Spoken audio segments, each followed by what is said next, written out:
কঠিন বজ্র ব্যবস্থাপনা প্রকল্পের উদ্বোধন হয়ে গেল গোঘাটের বালি অঞ্চলে। আরামবাগ মহকুমা শাসক ও বিডিওর উপস্থিতিতে গোঘাট ব্লক প্রশাসনের পক্ষ থেকে উদ্বোধন করা হয় কঠিন বজ্র ব্যবস্থাপনার সেট। সোমবার গোঘাটের বালি গ্রাম পঞ্চায়েতের লক্ষ্মীপুর এলাকায় স্বচ্ছ ভারত অভিযানের আওতায় উদ্বোধন হয় এই প্রকল্প। জানা গেছে, বালি গ্রাম পঞ্চায়েতের 7টি গ্রামের জন্য 3টি রিক্সা দেওয়া হয় এবং 2টি কঠিন বজ্র ব্যবস্থাপনার সেট উদ্বোধন করা হয়। গ্রামের কঠিন বজ্র পদার্থ সংগ্রহ করে সেখানে নিয়ে এসে পদার্থগুলি পচিয়ে জৈব সার তৈরি করা হবে বলে জানা যায়। এদিন এই শেডগুলি উদ্বোধন করেন আরামবাগের মহকুমা শাসক সুভাষিনী ই। উপস্থিত ছিলেন গোঘাট 1 নম্বর ব্লকের বিডিও সম্রাট বাগচি, গোঘাট 1 নম্বর ব্লক তৃণমূল কংগ্রেসের সভাপতি সহ সভাপতি নারায়ণ চন্দ্র পাঁজা সহ অন্যান্যরা। এই বিষয়ে গোঘাট 1 নম্বর ব্লকের বিডিও সম্রাট বাগচি জানান, প্রতিটি বাড়ি থেকে বজ্র পদার্থ সংগ্রহ করে সেটগুলিতে রাখা হবে। সেখান থেকে সেই বজ্রগুলোকে জৈব সারে পরিণত করা হবে। এসডিএম-জি প্রকল্পের মধ্যে থাকা অবস্থায় এখানে আমাদের যেটা করলাম, সেগ্রিগেশন শেড একটা উদ্বোধন হলো স্বচ্ছ ভারত মিশনে।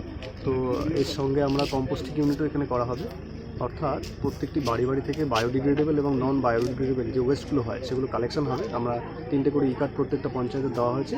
সেই কার্ডগুলো যে বাড়ি বাড়ি ওইগুলো কালেকশন করবে। যেগুলো পচনশীল দ্রব্য সেগুলো থেকে পরবর্তী সময় জৈব সার তৈরি হবে এবং অপচনশীল কঠিন যেগুলি বর্জ্য সেগুলি থেকে ভবিষ্যতে অন্যান্য উন্নত প্রযুক্তির মাধ্যমে সেগুলোকে ব্যবস্থাপনা করা হবে। অর্থাৎ মূল লক্ষ্য হচ্ছে একটা উন্নত, সুস্থ, স্বাভাবিক পরিবেশ।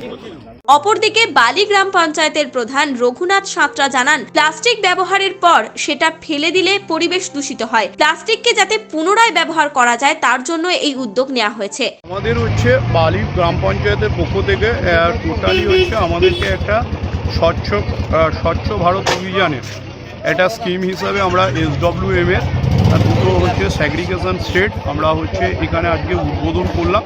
সেই উদ্বোধনের মূল কারণ হচ্ছে আপনাদেরকে আমরা জানিয়ে রাখি বা আপনাদের মাধ্যমে আমরা সারা পশ্চিমবাংলা নয় সারা ভারতবর্ষের মানুষকে আমরা জানিয়ে দিতে চাই যে পৃথিবীর এখন ভয়াবহ একটা দুর্বিষয় দিক এসে যাচ্ছে। সেটা হচ্ছে আমরা যেভাবে বৃক্ষ কেটে ফেলছি এবং এত বেশি মানে প্লাস্টিক ব্যবহার করছি, সেই ফলে প্লাস্টিকগুলো যাতে ব্যবহার করার পরে যাতে পুনরায় আবার ব্যবহার করা যায় সেই রকম একটা প্রকল্প।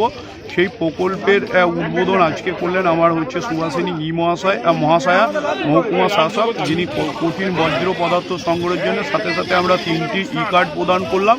এবং এর ফলে আমার হচ্ছে গ্রামের মানুষকে আমরা লাগাতার প্রচারটা করব যে প্লাস্টিক ব্যবহারের ভয়াবহতা কী। যে প্লাস্টিক আজকে আপনারা জানেন, সবাই জানেন যে সমুদ্রের মাছের পেট কাটলে সেখানে হচ্ছে আপনার প্লাস্টিক বেরোচ্ছে। আমরা মাটিতে যেখানেই খুঁড়ছি কোথাও না কোথাও দেখবেন প্লাস্টিক বেরোচ্ছে। সেই জন্য বিশেষ করে এইগুলোকে যাতে বন্ধ করা যায় তার জন্যেই আমাদের এই প্রকল্পটি। সাথে সাথে আমরা 3টি কার্ড দিলাম। প্রথমেই আমরা বাজার এলাকা এবং বিদ্যালয়গুলি থেকে কঠিন বর্জ্য পদার্থ সংগ্রহ করব। তারপরে আমরা বাড়ি বাড়ি পরিকল্পনা করার জন্য আমরা অলরেডি আমার পঞ্চায়েত থেকে একটা পরিকল্পনা নিয়েছি। নিউজ আজ বাংলা, গোঘাট। নিঃসন্তান হওয়ার কারণ স্বামী বা স্ত্রী যে কেউ হতে পারেন।